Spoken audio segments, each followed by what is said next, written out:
আমি তো আপনাকে আপনার মহিমার মতো ইবাদত করতে পারি না। আমি দাউদ আলাইহিস সালামের মতো রোজা রাখতে পারি না। আমি আইয়ুব আলাইহিস সালামের মতো অসুস্থ অবস্থায় ধৈর্য ধরতে পারি না।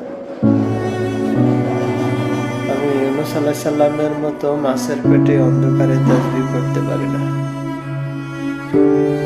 আমি ইয়াহইয়া আলাইহিস সালামের মতো দ্বীনের উপর দৃঢ় থাকতে পারি না। হে আল্লাহ, আমি ওনাদের বড় ত্যাগ স্বীকার করতে পারি না।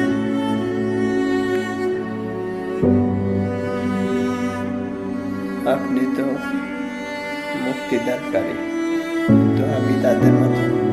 হে আল্লাহ, আমি আপনাকে ভালোবাসি। হয়তো আমি হোঁচট খেয়েছি, তবে আমি আপনার কাছে ফিরব, গুনাহ থেকে পবিত্র হয়ে।